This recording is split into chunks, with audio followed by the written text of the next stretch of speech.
अस्सलाम वालेकुम दोस्तों, मेरा नाम है परवेज़ और आप देख रहे हैं राजगल्फ न्यूज़। दोस्तों आज है 16 जुलाई 2019 और आज की कुवैत की कुछ खास और अहम खबरें जो हैं वो आपके साथ शेयर करने वाले हैं। तो अगर आप कुवैत में रहते हैं और कुवैत के हालात से बाखबर रहना चाहते हैं तो इस वीडियो को आप शुरू से लेकर आखिर तक जरूर देखें। दोस्तों वीडियो पसंद आए तो प्लीज़ लाइक और शेयर ज़रूर करें। दोस्तों आज की पहली खबर ये है कि कुवैत वजारत दाखिला ने गंभीर ट्रैफिक खिलाफ वर्जियों के लिए 1000 गैर मुल्कियों को मुल्क से बाहर कर दिया।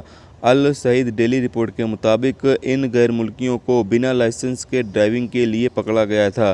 तो दोस्तों आप सभी पता चलें कि अगर आप बिना लाइसेंस के ड्राइविंग करते हुए पकड़े जाते हो तो आपको मुल्क से बाहर कर दिया जाएगा, यानी कि डिपोर्ट कर दिया जाएगा। तो इसलिए अगर आपके पास लाइसेंस नहीं है तो आप कुवैत में गाड़ी बिल्कुल भी ना चलाएं। अगर आप गाड़ी चलाते हुए कुवैत के अंदर पकड़े जाते हैं तो आपको फिर डिपोर्ट कर दिया जाएगा। अगली खबर यह है कि कुवैत इंटरनेशनल एयरपोर्ट पर सिक्योरिटी एहलकारों ने एक नामालूम बांग्लादेशी को गिरफ्तार किया है जिसे पहले मुल्क से बाहर निकाल दिया गया था। अल राय रिपोर्ट के मुताबिक मुलजिम इंटरपोल के जरिए वांटेड है और मुबीना तौर से एक इंडियन जाली पासपोर्ट पर एयरपोर्ट पर आया था। यह शख्स बांग्लादेश की राजधानी ढाका से आया था और इंडियन पासपोर्ट का इस्तेमाल किया जो कि जाली दस्तावेज की बुनियाद पर बनाया गया था। जब पुलिस ने सही इदाद-ओ-शुमार की तहकीकात की तो पता चला कि वो अपने मुल्क में होने वाले जराइम के लिए इंटरपोल के जरिए वांटेड है।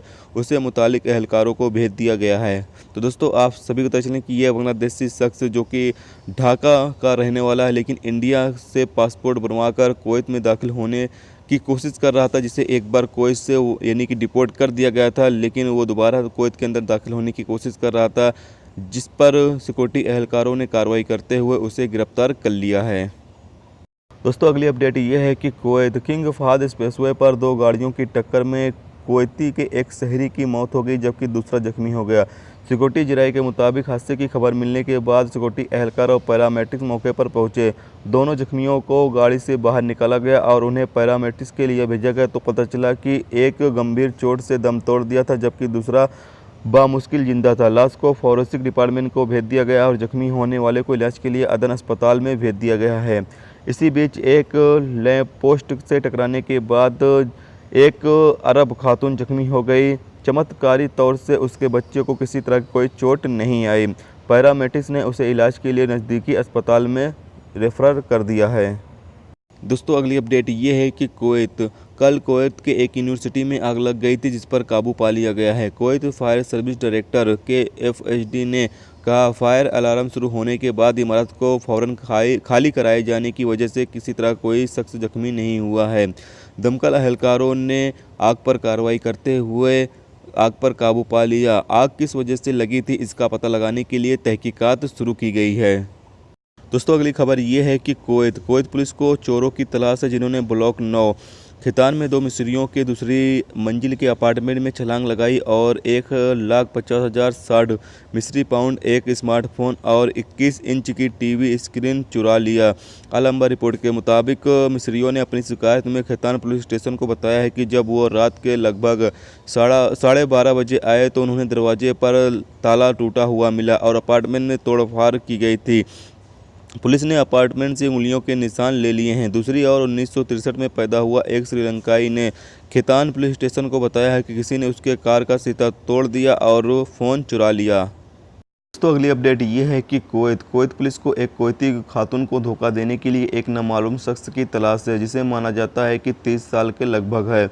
अल राय रिपोर्ट के मुताबिक खातून एक पब्लिक जगह पर उस शख्स से मिली जिसने खुद को उससे मिलवाया और दोनों अच्छे दोस्त बन गए और दोनों के बीच मिलने जुलने का सिलसिला जारी रहा। एक तरह का रिश्ता बन गया। उसने पुलिस को बताया कि उस आदमी ने कहा कि वो कुछ मुश्किलों का सामना कर रहा था और उसने मदद मांगी। उसने 1,500 कुवैती दिनार उसके बैंक अकाउंट में ट्रांसफ़र कर दिए क्योंकि उसने 1 तारीख को पैसा लौटाने का वादा किया था। मनी ट्रांसफ़र होने के बाद उसका कॉन्ट्रैक्ट थोड़ा कमज़ोर हो गया और आखिर में उसके साथ टूट गया। अब वो पैसे वापस लेने के लिए पुलिस की मदद ले रही है और अपने दावे को मजबूत करने के लिए बैंक सिग्नेचर लेटर पेश किया है। उस शख्स के खिलाफ धोखाधड़ी का मामला दर्ज किया गया है। तो दोस्तों ये थी कुवैत की कुछ खास और अहम खबरें जो आपके साथ शेयर की गई। तो उम्मीद करता हूँ दोस्तों ये वीडियो आपको पसंद आई होगी। पसंद आई है तो प्लीज़ वीडियो को लाइक करना, मेरे चैनल पर नए हो तो प्लीज़ चैनल को सब्सक्राइब करके साथ में बेल के आइकन को जरूर प्रेस कर देना, जिससे जब भी मैं कोई न्यू वीडियो डालूँ उसका नोटिफिकेशन आप दोस्तों को मिलता रहेगा। चलिए दोस्तों फिर मिलते हैं नेक्स्ट वीडियो में नेक्स्ट टॉपिक के साथ। जब तक रखिए अपना ख्याल, ओके, खुदा हाफिज़।